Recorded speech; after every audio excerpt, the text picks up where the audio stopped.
Hey everybody, it's John again from Gasper's Automotive Restoration, and we've been really busy lately. I haven't had a lot of time to do some videos, but we're going to do a shop update here for April. So let's get right into it and check it out.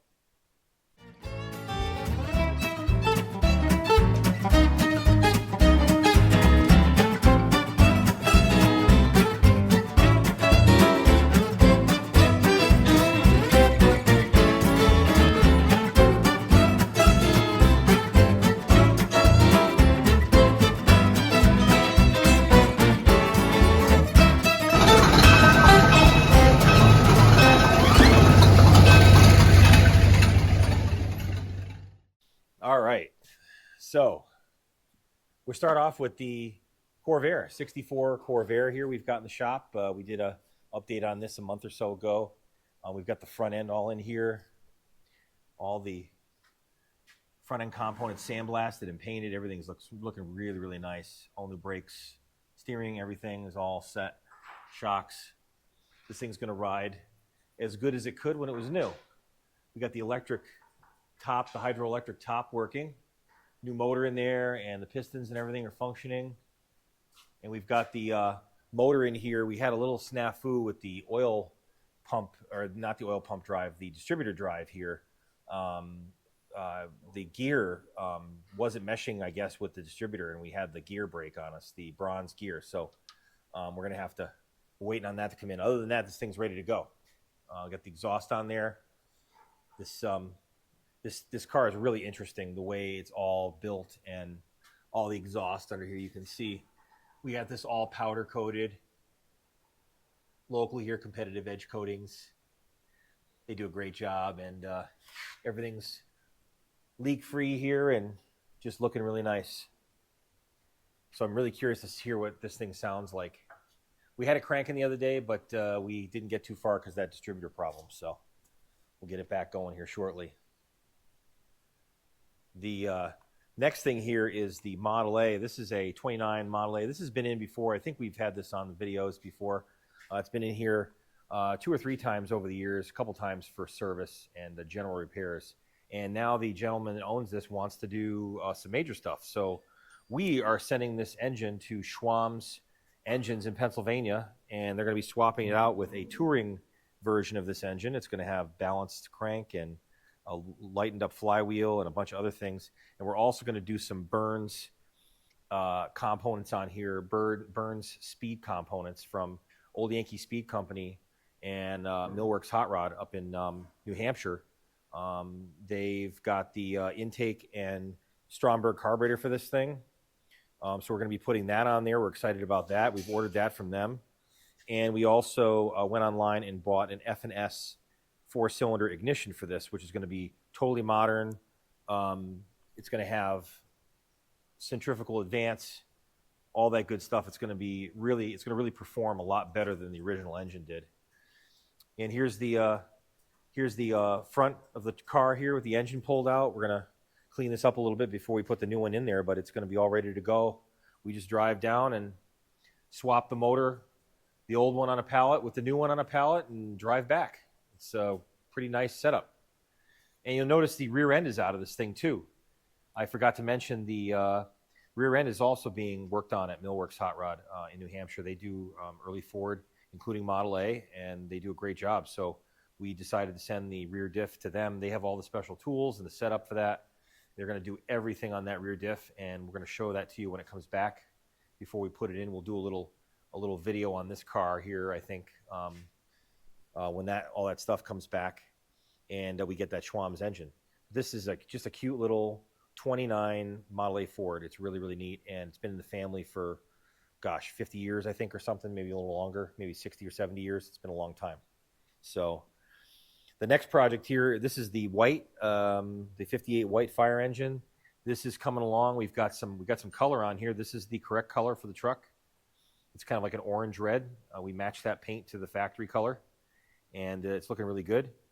And we've got the springs and suspension components here. We got the rear diff housing.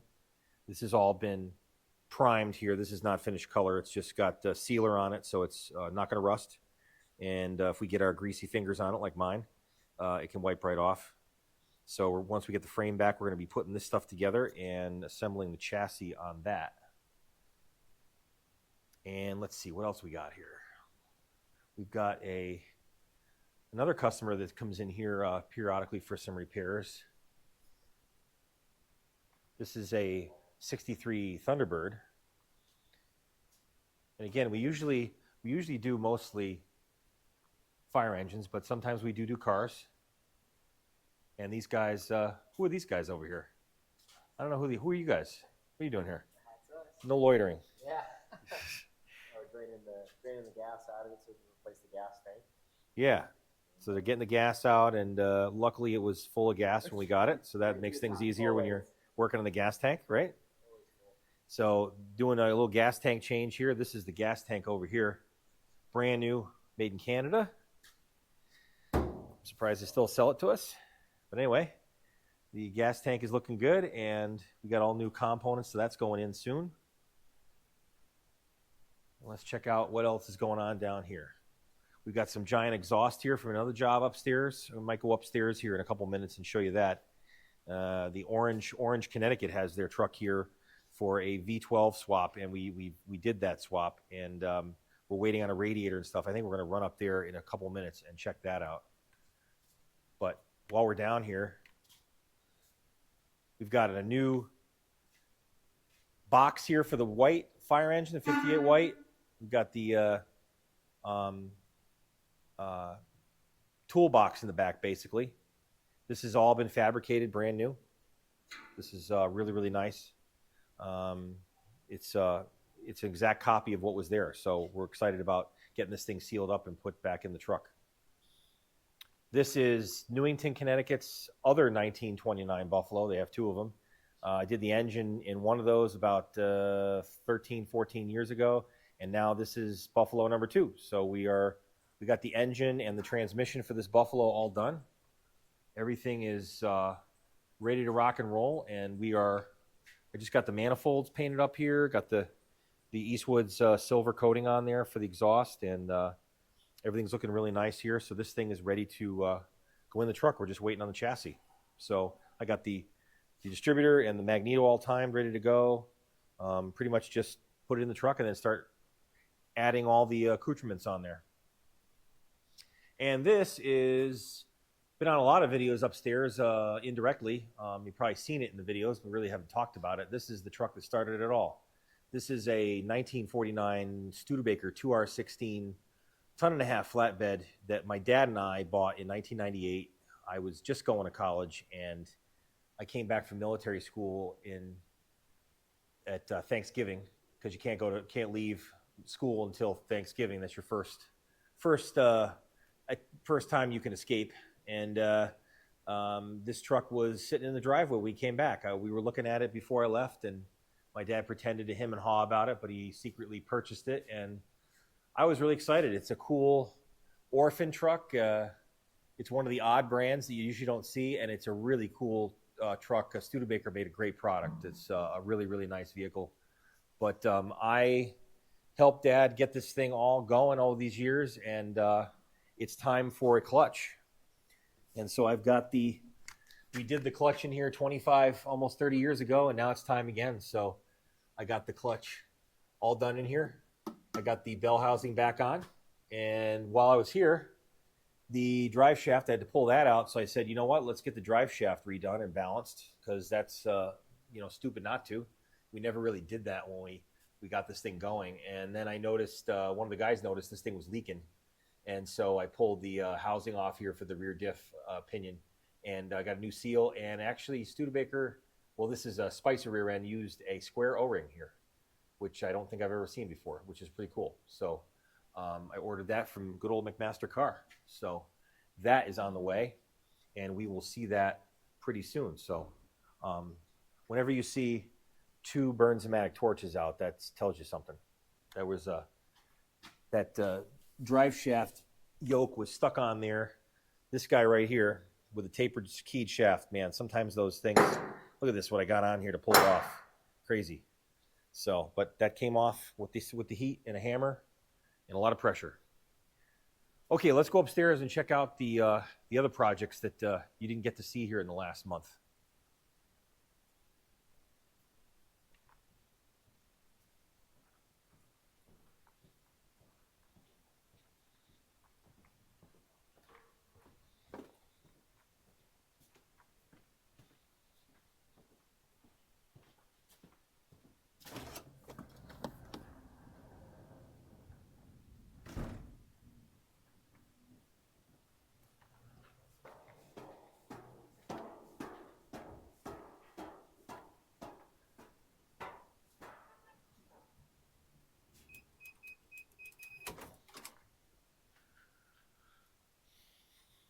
Okay, this is the Averill Park, New York, 1929 Seagrave, and they came in for a cylinder head swap out. They had a cylinder head on here that was just leaking coolant everywhere. It was cracked, and it was just going to be a real mess to get it fixed. And so we got the cylinder head, and we started cleaning things up. Everything looks fine here. Got all the studs back in. We had a heck of a time getting the cylinder head off. And then we found a small crack on the replacement cylinder head, so we had to go get that fixed. So it's a small crack, not that big of a deal. Just going to have to wait. So the Averill Park truck is just sitting here. We had a couple other things to do. We had some parking brake wasn't working. We got that readjusted and fixed, and a couple other things, greased the chassis and checked fluids, things like that. But that's about it. Not a lot going on in this truck. This was here at our shop 2.5 years ago or so. We did a wiring harness and a bunch of work, tires, all kinds of good stuff. This thing's a nice truck. It runs good. So this guy here will be going back down the shop in the coming weeks.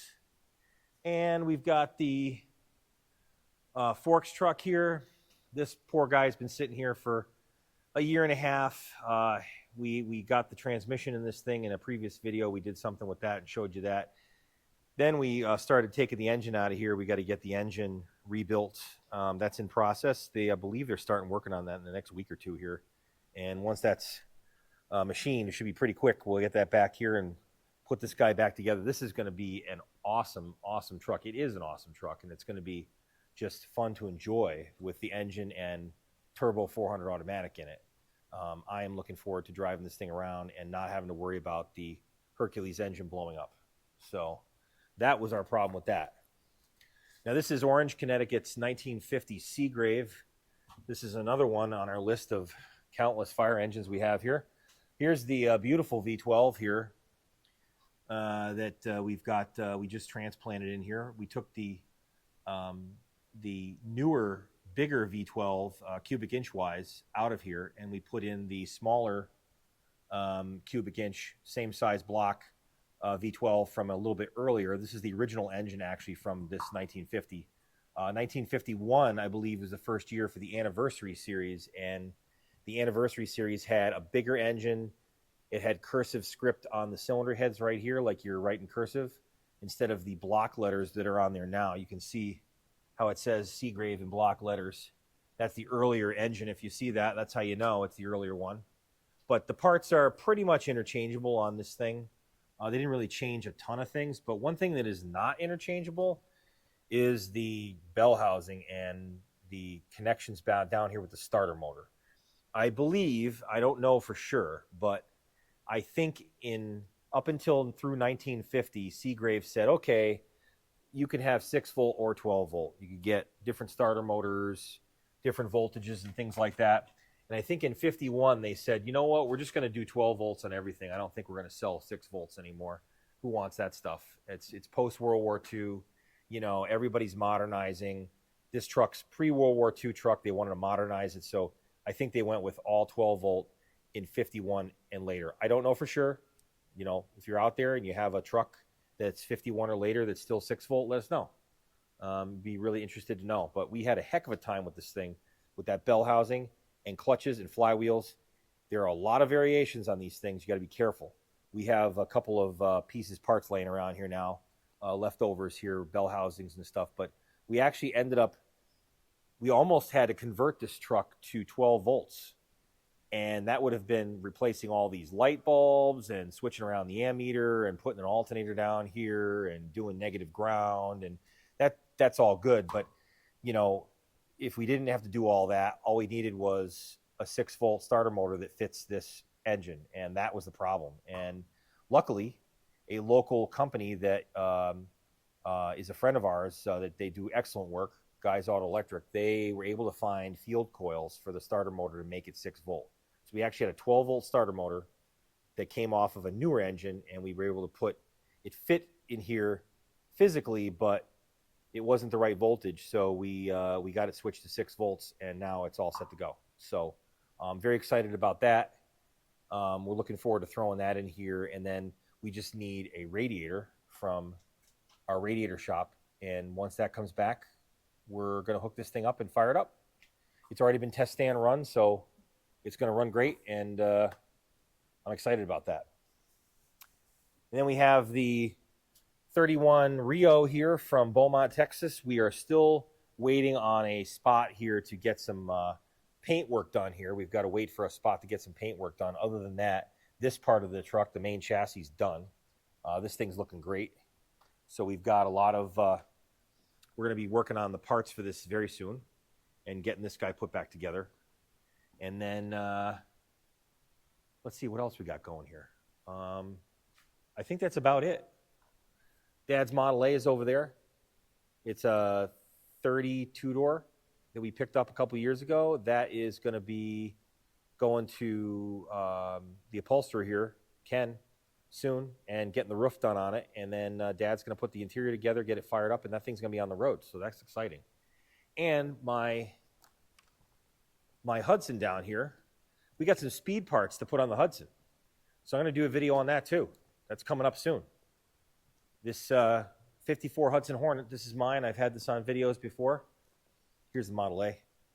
So you can see, got the motor in there. Just need a distributor and a couple other things on there. She's running. I drove it up here in the fall just to get it up here real quick. We had it kind of rigged up just to make her move. And but this thing's getting the roof redone and this all put together, and it's going to be a runner here soon. So I like the fact that it's this old school, like late 60s paint job too. It's like a late 60s, like kind of hot rod color. It's really cool. It wasn't intentionally done that way, but it just happens to be kind of that way. I kind of like it. It's a silvery green, and Dad ended up getting some paint matched here for the firewall. It actually goes really well. So that worked out great. And this is the Hudson Hornet over here. And we're going to be doing a cylinder head on this thing, and we're going to be doing headers, custom Clifford intake, and an Edelbrock carburetor.